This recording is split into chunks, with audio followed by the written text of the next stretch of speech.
Hola queridos amigos de Vida Humana Internacional y bienvenidos a esta serie de videos acerca de la cultura de la muerte. En esta presentación vamos a hablar acerca de la cultura de la muerte y las Naciones Unidas. La Organización de Naciones Unidas, ONU, fue establecida en 1945, apenas concluida la Segunda Guerra Mundial, con el objetivo de mantener la paz y también el respeto a los derechos humanos. Lamentablemente, muy pronto, esta organización desvió su camino, se apartó de estos objetivos. Por la influencia de Eleanor Roosevelt, primera dama de Estados Unidos en aquel entonces, y también del delegado de la Unión Soviética, no se definió claramente el comienzo de la vida humana en la concepción en la lista de derechos humanos de Naciones Unidas en 1948. Y por lo tanto, al no definirse, quedó abierta la posibilidad, que luego se convirtió en realidad, de la promoción del aborto más adelante. También hay que considerar en esta época la influencia del factor nórdico. Quiere decir que durante los primeros años claves en la formación ideológica de la ONU, sus líderes provenían de los países escandinavos, con una mentalidad semisocialista, es decir, donde, según esa mentalidad, el Estado debía asumir muchas de las funciones que en realidad le corresponden a la familia y sobre todo a los padres de familia. Y eso preparó el camino para luego promover la educación sexual de tipo hedonista que promueve el aborto y los anticonceptivos en niños, adolescentes y jóvenes sin que ni siquiera sus padres se enteren o se puedan oponer. Pasemos ahora a hablar un poco acerca de las principales convenciones o conferencias internacionales de las Naciones Unidas a través de los años. Tenemos que en 1979 la ONU llevó a cabo la Convención para la Eliminación de todo tipo de discriminación contra la mujer, algo que evidentemente es muy bueno en sí mismo. Sin embargo, en el documento que surgió de esta convención, en ese texto se introdujo el término engañoso de planificación familiar, uso de anticonceptivos, incluyendo los que son abortivos y también dañinos, sobre todo para la salud de la mujer. El problema fue que, a pesar de que el texto no menciona la promoción del aborto, sin embargo, el comité que está encargado de la implementación de esta convención, cuya membresía son casi todas feministas pro aborto, está manipulando ese texto para presionar a los países, incluyendo los países de América Latina, para que legalicen el aborto. Más adelante, en el año 1989, la ONU llevó a cabo la Convención sobre los Derechos del Niño.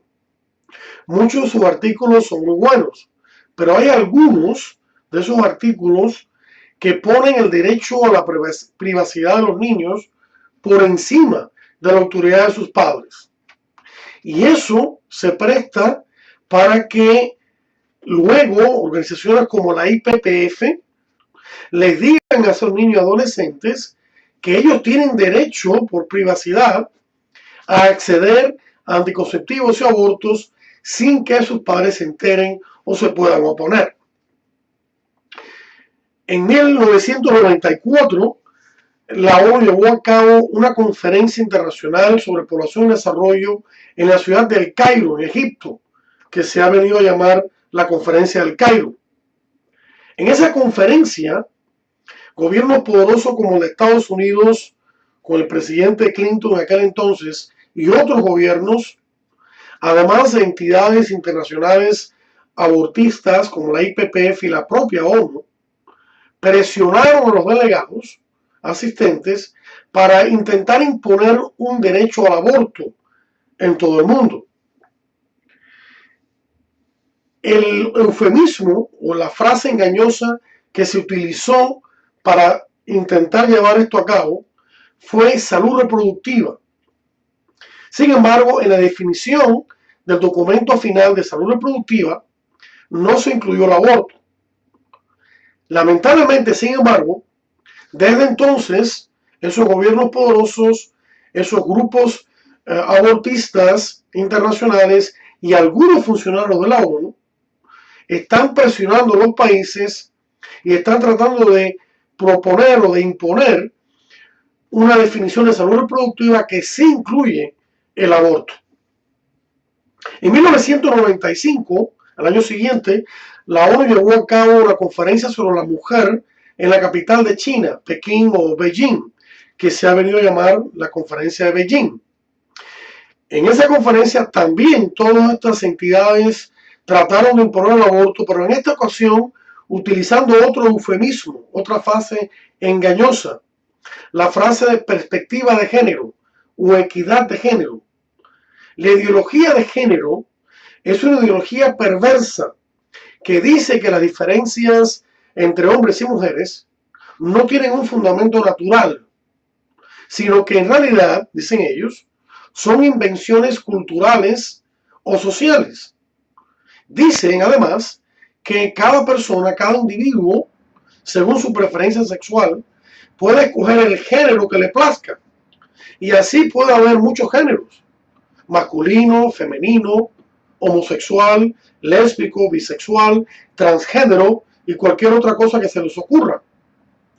Este tipo de ideología de género se ha incluido en los programas de educación sexual que se imparten en muchas escuelas públicas de América Latina a niños, adolescentes y jóvenes, corrompiéndoles su mente y su corazón en franca violación de los derechos de sus padres a ser los primeros y principales educadores de sus hijos. Desde esas conferencias hasta el presente, la ONU se ha dedicado a llevar a cabo foros internacionales en su propia sede en Nueva York que sirven de seguimiento a la implementación de los documentos de estas conferencias. Y les llama a estos foros según los años transcurridos desde que estas conferencias se llevaron a cabo. Y así, por ejemplo, tenemos los foros internacionales de Cairo más 5 años después del Cairo, Cairo más 10, Cairo más 20, o Beijing más 5, Beijing más 10, Beijing más 20. Y lógicamente en estos foros, la ONU ha intentado, junto con todo el conglomerado de la cultura de la muerte, de imponer el aborto, la anticoncepción, el control demográfico, el homosexualismo y la educación sexual de tipo hedonista en todo el mundo. No ha tenido un éxito total en lograr legalizar el aborto y estos males en todo el mundo. Su éxito ha sido parcial, gracias a la valiente intervención del Vaticano, así de la Iglesia Católica, de ciertos gobiernos que todavía conservan un respeto a la vida y a la familia, al matrimonio y sus leyes, y también al movimiento pro vida mundial. Sin embargo, la presión es muy grande, porque muchos de estos países que se oponen a esta agenda de la ONU son países pobres, y la ONU y otras entidades ejercen una presión económica sobre estos países para que acepten la agenda antivida que se han propuesto en estos foros. Pasemos ahora a hablar de los principales organismos de la ONU. Tenemos, por ejemplo, el más abortista de todos, que es el Fondo de Población, UNFPA, por sus siglas en inglés. Junto a la IPPF, el UNFPA fue el responsable de la Conferencia del Cairo. El UNFPA publica todos los años informes sobre el estado de la población mundial, y en esos informes todavía propone la falsa ideología de que el mundo está sobrepoblado como pretexto para promover el aborto. Desde 1980, el UNFPA ha colaborado con el gobierno chino en su infame programa de un solo hijo por familia, que incluye abortos y esterilizaciones forzosas. La Organización Mundial de la Salud, OMS, también es un organismo de la ONU que se dedica a promover el aborto en todo el mundo. y específicamente lo hacen a través de investigaciones científicas destinadas a producir fármacos cada vez más eficaces en provocar abortos. Desde 1990, la OMS ha conducido este tipo de investigaciones que incluyen también sustancias antiembarazo que son mezcladas en vacunas a poblaciones enteras, sobre todo en países pobres, y sobre todo a mujeres en edad reproductiva, aproximadamente de 14 a 44 años. Y la OMS llama a estos fármacos abortivos con el también engañoso término de aborto médico. La UNICEF y la UNESCO son otros dos organismos de la ONU que también de una forma u otra están involucrados en el aborto. La UNICEF es el Fondo para la Infancia de las Naciones Unidas y la UNESCO es la organización dedicada a la educación, la ciencia y la cultura, también de las Naciones Unidas. Se supone que estos dos organismos estén a favor de los niños, pero lamentablemente no es así.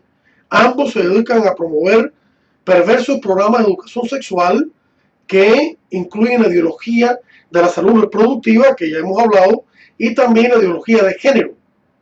Y de hecho, la UNESCO y la UNICEF colaboran muy estrechamente con la IPPF, el UNFPA y la OMS, de tal manera que directo o indirectamente ambos organismos también están involucrados en la promoción del aborto en todo el mundo.